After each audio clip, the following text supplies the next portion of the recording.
he seemed like he was on the level of Cyclops, like, to be honest. I was like, you're not wrong. You're not wrong. I don't know. That's such a low blow, the level of Cyclops. that's like a diss track. It's like the level of Cyclops. Oh. We're going to talk about X-Men Dark Phoenix. So we saw this last week, and I know you saw it. You saw it on Thursday, right? If I believe. Did. Okay, and I did. Yeah, and he's already got his review out. Like I said, like the link to his channel will be in the description down below and everything. And this movie is actually getting slammed by a lot of people. A lot of people are saying, like, this is the worst X-Men movie that has ever come out in the history of X-Men movies. And I just look at them and I was just like, did you see Origins? I mean, are you sure? Are you sure? Did you see The Last Stand? I'm like, I'm pretty sure like there's been worse. I think the movie had a lot of good acting moments in there, especially from characters such as, from Professor X. What the heck's his name? James McAvoy. From James McAvoy, we had some good acting moments from him, and I was actually really impressed with Nicholas Hoult. I did not expect him to bring it as good as he did, but he brought it pretty good in this film. I was actually pretty surprised by that. I'm not saying like he's not a good actor or anything. I'm just saying like it was just he. In the other movies, are like, okay, he was fine, but here it felt like because of the emotion in the story, he brought it. He brought it just that much more.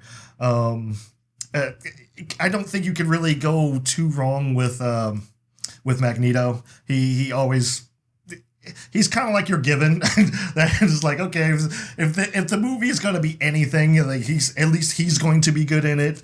But Michael Fassbender, I thought he was really good.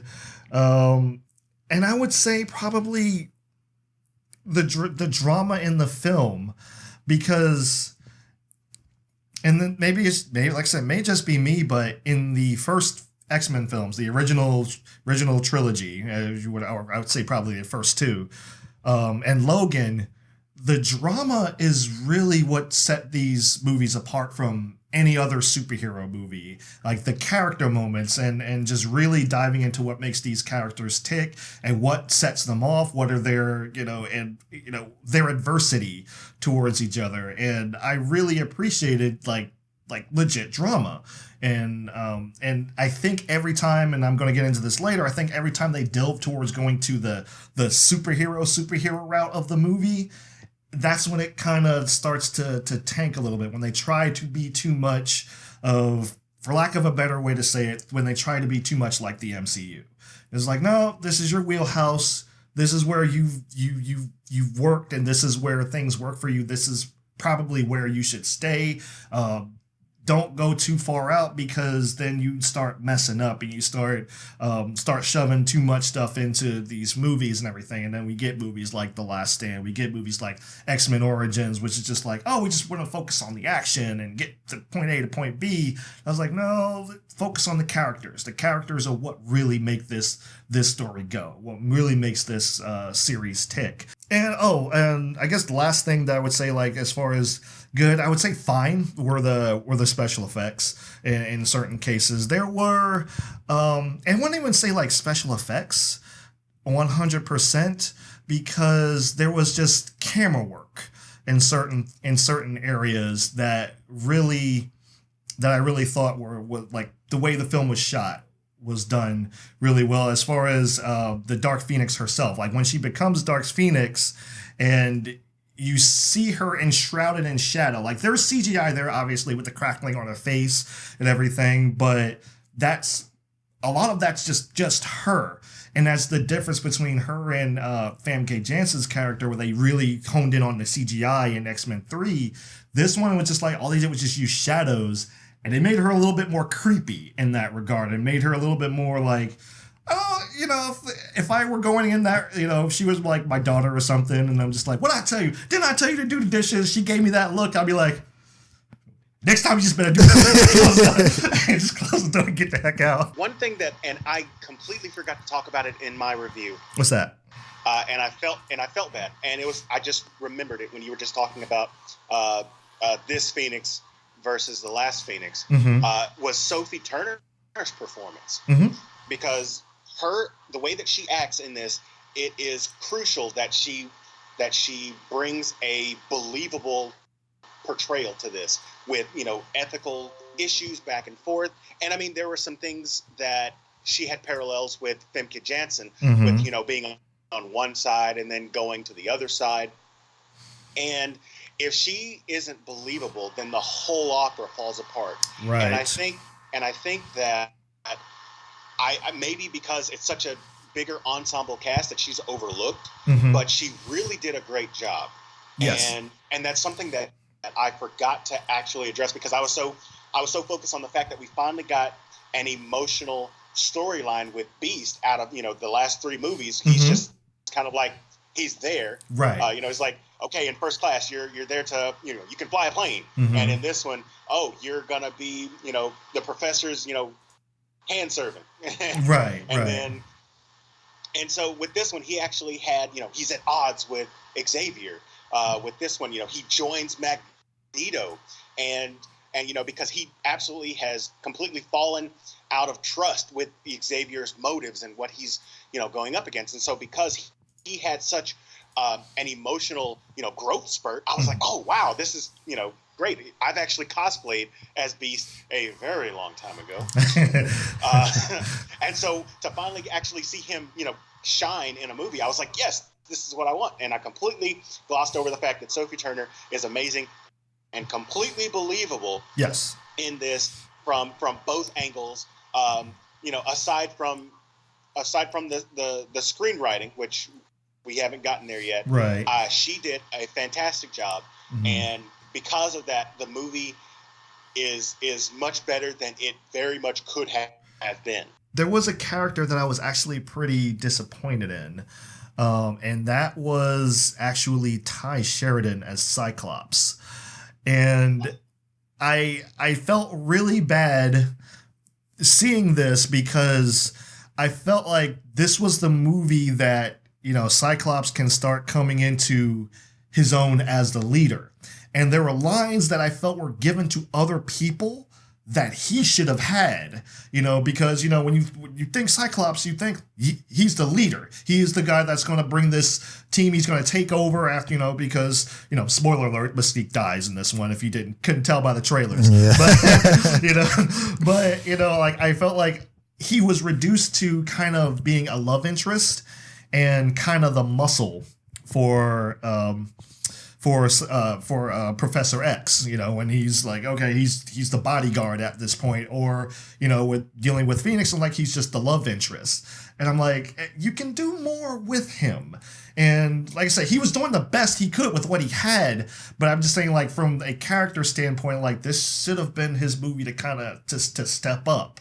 And like I said, there was moments where I felt like you gave dialogue to other people that he should have, because there was a moment when Xavier's like, oh, Cyclops and I, we're going after Jean Grey, and Storm says, like, oh, I'm coming. This is not a discussion or whatever, after Cyclops says, no, I need you. And I was like, I feel like he should have said that. I feel like he should have been the one to say, like, I need her. And then when Xavier, objects to it, he says, there is no discussion about this. She's coming, and like just really kind of get him to step into that leadership role that he's obviously supposed to be meant for. But I don't know, maybe they're doing something different with this character, but it just feels like Cyclops always kind of gets the short end of the stick in these movies. I don't know how you feel about that. X3, he dies like the first 5 minutes. X2, X2, he's the muscle, and then he's gone for like most of the movie. And I'm just like, look, I don't like Cyclops more than anyone else. I'm like, give him something. He is supposed to be, front and center, but I guess trying to focus more on Wolverine and the originals, and trying to focus more on Xavier and Magneto and these, he just kind of gets sidelined. And I agree. what they did with Cyclops in Dark Phoenix is what they've been doing to Beast in all the other movies. Like he was, constantly by Xavier's side. It's like wherever Xavier goes, it's like, okay, I'm gonna do what you say. There's a love interest that he has with one of the other mutants. In this case, he has a love interest with Jean. And so a lot of the same parallels that Beast has had in earlier movies, now he has here. Does he get a chance to shine? Not really. The only moment that sticks out in my mind as far as a Cyclops moment was the one line that they were like, oh, I guess since they couldn't get Wolverine in this movie, they had to give it to somebody, so they gave it to Cyclops. And it just doesn't come off as believable. I mean, it's kind of interesting that in the last 4 X-Men movies, in the last 4 X-Men team movies, they were like, we got one F-bomb, let's make it work. And they gave it to Cyclops. Yeah. Yeah. I'm like, that just doesn't seem like a very Cyclops thing to do. Like Cyclops, in my mind, he's like, he's the altar boy, and not like the one that goes into the back room with the priest. He's like, he actually is the pure altar boy, and so to give him the F-bomb just didn't seem like it was in his character. And yes, I know Cyclops has gone through a huge metamorphosis where he's like, he's evil, or he's not evil now, but he was, and so it's like the whole altar boy doesn't work. But this is a retelling of an X-Men story from the 70s, back when he was still an altar boy. Right. And so it just didn't seem like it was to his character, as you said before. And I agree with the lines where, he should have been given a point to where he was stepping up as a leader. And I never saw that in him in any instance at all. I don't know how you felt about some of the dialogue. Some of the dialogue not all of it, but some of the dialogue did come across preachy. I had that same problem with X-Men Apocalypse. Some of it did come across as a bit preachy. Even though, like, some people can sell it, Magneto can sell it, Professor X can sell it, but I did think it was kind of funny that they kind of, in the trailers and in the movie, they kind of knew. They were just kind of like, all right, look, there's always a speech. Nobody cares at this point. I was like, okay, you are understanding, like, okay, it does get preachy at times. But I think acknowledging that it's preachy does not change the fact that it's preachy. It's just kind of like, all right, yeah, but that doesn't change the fact that you're still being a little bit preachy. So I kind of felt that a little bit about some of the dialogue, not all of it, but some of the dialogue just came across as a little bit preachy. There were some, and here's where I'm going to get to the hypocritical stuff or whatever. But you have that moment when they meet in the streets with the X-Men and Xavier's new brotherhood. They meet in the streets, and Xavier goes on this whole tirade about, like, no, we can't do this. If you fight in the streets, then you're going to, we're going to undo all the work that we've done. And, we're going to be seen as monsters and everything now. And it's just like, okay, I get that. It's like, we don't want to do this. So what do they immediately do? Fight in the streets and get all these people in danger. Cyclops is blasting through cars and everything. And I'm just like, what did he just say? and I'm like, are you not paying? Nobody was listening. Nobody did care or something. But I'm just like, you literally did the opposite of what you were talking about not doing. And maybe they needed that for the sake of the scene, because, like I said, I know there were reshoots and stuff that they had to do, and they had to get from a new point B to a point C. But that came across as just dumb in terms of, like, the actions of the characters and everything. It came across as really dumb. Maybe I could see them fighting in the actual mansion that they were in, but fighting in the streets and getting all the people in danger and stuff, it was kind of like, all right, this is... You just literally said, we shouldn't do this, or don't do this, and now we're doing it. And I got to go into Magneto's inconsistent powers, because that was kind of irritating me. We've seen him lift a baseball stadium in Days of Future Past. He lifted a stadium, took it in there, and surrounded the White House with it. So we've seen him do that. We've seen him destroy cities in X-Men Apocalypse. And we've seen him lift, in this movie, he lifts a train out of the ground and everything. That's in the trailer. It's not, we're not spoiling anything per se, but it's like when it came to actually going up against the big bad, which is another point that we'll get to, but when it came to going up against the big bad, it was like, he got thrown around a little bit and then he was done. And I'm like, wait, what? And I'm like, you're on the thing that got me was like it happened on a train, and the train was just made pretty much all of metal. And I'm like, how is that? You should. I mean, all right. Look, if you don't want him to be the person that defeats the big bad, fine. But let him fight. I mean, like that should be like your second level boss or something like that. It's just like, all right, he's not the big boss, but he's the second level one. And I'm like, okay, like I can live with that, But just like he just got tossed around at the end, and I'm just like, what is his power? Oh man, I like from the trailer, like how he was, I guess it seemed like how he was talking to Jean. Mm-hmm. Like I felt like that, there was going to be like a real battle going on there. Like it was going to be like a real fight. Mm-hmm. But, nothing really happened. He was just like, yeah. Like he seemed like he was on the level of Cyclops, like to be honest. I was like, you're not wrong. You're not wrong. I don't know. That's such a low blow. The level of Cyclops. That's like a diss track. It's like the level of Cyclops. Oh. It's like a Yo Mama. Hakeem does a whole bit. It's funny because like usually the nicer one of us. Yeah. So, and this kind of is a little spoilery, but at the very end, after the train sequence, mm-hmm. They're amongst the wreckage, mm-hmm. and here comes Jessica Chastain's character, mm-hmm. and she's there, and all the X-Men are there. Everybody survives the train wreck because, of course, nobody's going to die. This is a superhero movie, and it's Jessica and Sophie.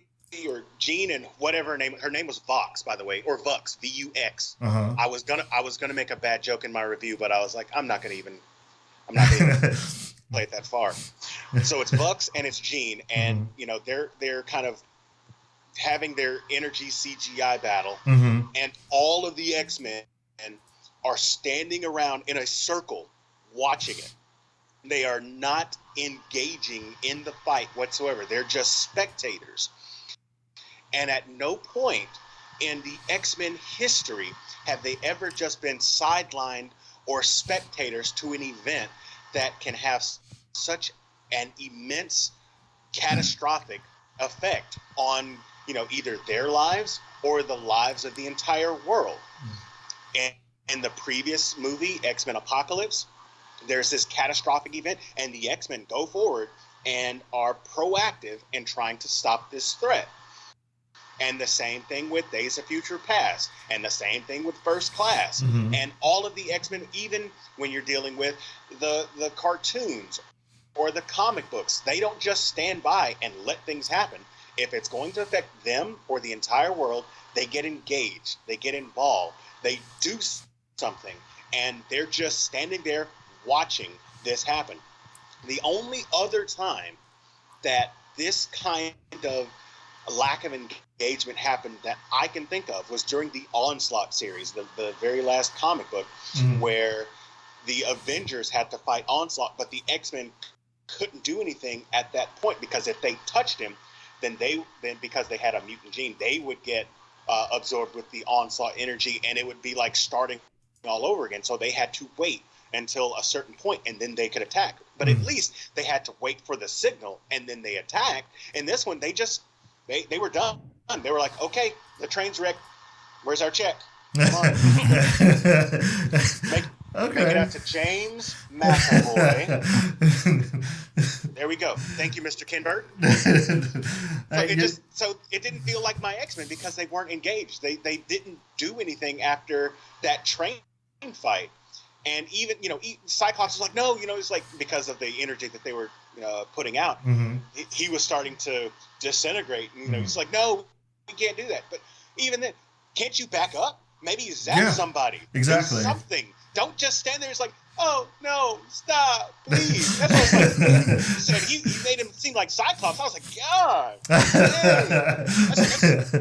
And that's going to bring me to something we've danced around a little bit here, but it's one of the bigger points or bigger, problems with the film that I feel like this is where the film derails. Like, okay, you could be, I can be hypercritical about certain things and stuff like that. I was like, oh, this character's a little weak and stuff like that. But you have the main villain who, let's truly be honest with ourselves. Like, the main villain, they're the Skrulls. if we're being perfectly honest with ourselves, those are the main villains. That's who they were actually probably supposed to be. I'll probably have to do some homework on that later, but they were probably supposed to be the Skrulls.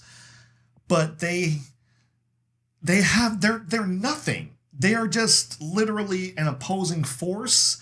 They don't have any emotion, so it doesn't really, it's hard to kind of relate to them and resonate with them on any kind of level or anything like that. So it's like they're just literally like little like robots. If you really think about it, they're just there. They don't really impact the story all that much, other than give the X-Men something to fight. Because just looking at this film and seeing like what was going on with the Dark Phoenix and with the the solar flare that hit her, like, because solar flare could have still hit her and that would have been fine, or she could have just Hakeem and I had a discussion about this, like they could have just over these 10 years that have passed, you could have just said like, yeah, her powers just got too out of control, like she overexerted herself. Would that have been repeating X2? Probably, but I don't think you could fault it in the terms of the movie or whatever, but fine. She gets hit with a solar flare, the energy goes inside her, she loses her control, fine. But when you introduced these, shape-shifting aliens, what did they really do other than like, they infiltrated certain areas, but they didn't do a whole lot. It was just like they were just literally just there. There's moments where like, you have the group of them there, they're just standing there. Where are their spaceships? Are their spaceships going to come down and start fighting or whatever? What really drives this villain? And like I said, to your point with what you said about X-Men Apocalypse, was like, there was a backstory with him, like you understood what his motivations were and everything, regardless of how he looked and, the execution of the character or whatever. It's like, well, you still understood it. There's nothing to understand here. And I think that just drug this movie down so much, because every time they cut to them or, something to do with them, it was just kind of like the movie just screeched to a halt every time. And it was like, why are you here? And like, what are you really doing here in this? How are you impacting this story at all? Because I just felt like they weren't. They wasted time.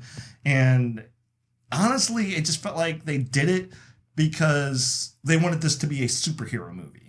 So we got to have the big fight at the end and everything. I was like, well, you don't always need that. And that's the same things I say with a lot of the DC movies. Wonder Woman was especially bad for that. Wonder Woman and Batman v Superman was like, you didn't need this big fight at the end. Like, this is not what the movie was building to. You didn't need that big fight. You didn't need the Doomsday fight in Batman v Superman. I was like, no, that's not what the movie was building to. Focus on this. And I think if the movie just focused on Dark Phoenix and left it at that would have been great. Because then you have to deal with the fact that maybe you do have to kill her or whatever. And then you still have that little ending in the end where, you see the Phoenix Force flying through the air or whatever. She might still be alive. That's fine. But like I said, it's a superhero movie. No one ever dies. So, and that's fine. But it just, like, these villains, I feel like this is the main thing. And because there was a lot of screen time dedicated to it, this derailed the film. Especially when you're dealing with lore like Marvel, where you have so many different defined alien races, and you never take a moment to define who you're up against, did you stop and think, hey, this could be something important that we do? Because you said that they were basically Skrulls. They did. They had a lot of the same characteristics. Some of the similar looks, definitely had the similar power sets as Skrulls. But when you're dealing with the Dark Phoenix story, especially in my memory, when you're in the animated series, it was the Shi'ar that had a lot to do with the Phoenix, and they never mentioned any of that. They never even discussed where did they come from. Why do they have such a desire to get the Phoenix Force? How is she important to what's going on? Nothing, absolutely nothing was defined, discussed, and I said in my review that if they would have taken like 10 minutes to kind of give a backstory so that we know who they are, what their whole deal is, what was up with their home world, why they have such a hard on for the Phoenix Force, none of that. It was the worst case of definition of a bad guy in the longest. If you're going to have a villain, at least define them. Who are they? Why are they here? What do they really want? And everything like that. Just give us something. Give us something to grasp onto, and give us some reason to be afraid of them. A reason to be afraid that they would get the Phoenix Force, because at no point did I ever feel like they get the Phoenix Force, I'm just like, oh, the whole world is fricked, and it's just like, even though Xavier kind of figures it out, like he's just like, oh, the whole world's like, you mean to destroy the world? But it's like, but why?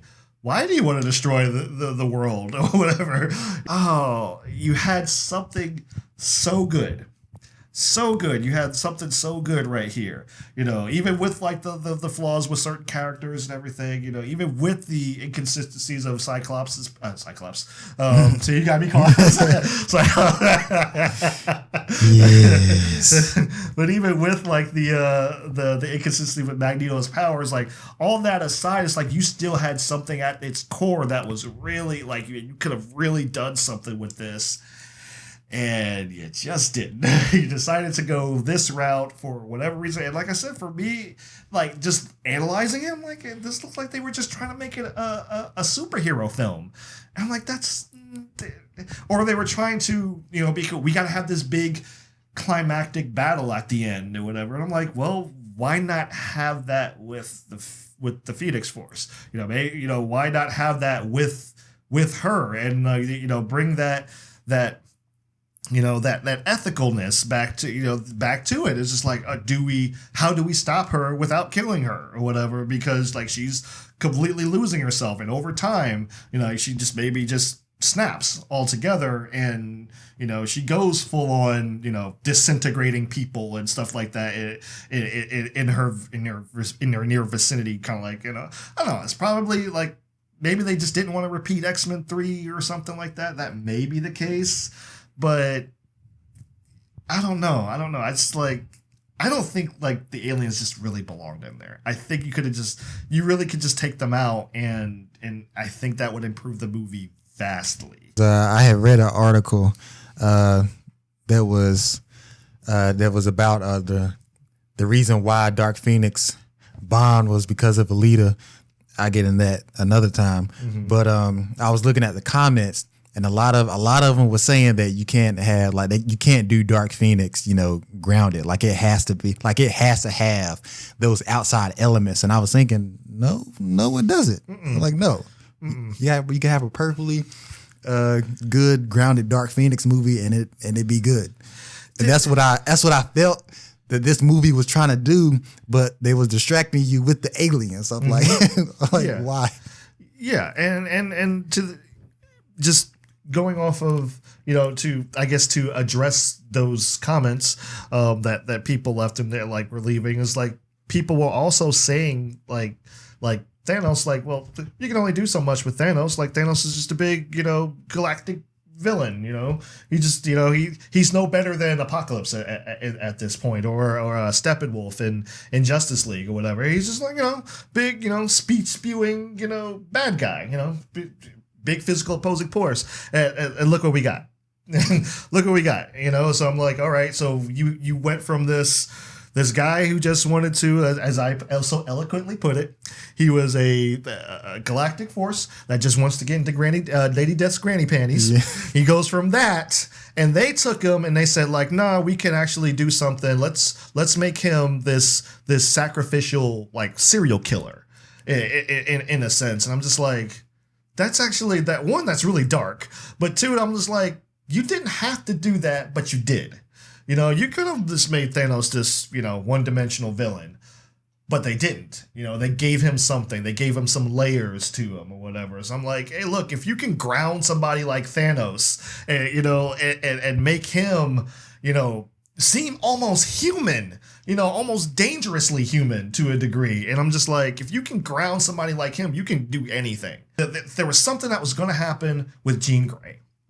You know, she was the center of the movie, and she should have remained the center of the movie, the core of the movie. This is what this is about. It's the title of the movie. Focus on that. So, but that's unfortunately, you know, we got what we got. There's not a whole lot we can. I mean, we can sit here and complain about it all day. I mean, it's just disappointing because I was really hoping, because this movie was getting slammed before it even came out. I was really hoping. I was like, man, just please be good. Please be good. Please be good. Shut everybody up. Be good. Please be good. But that's. We didn't get a terrible film. It's not getting. I mean, I know it's getting slammed, but it's like it's not terrible. It's not the worst X-Men film that's ever come out. It's just not. And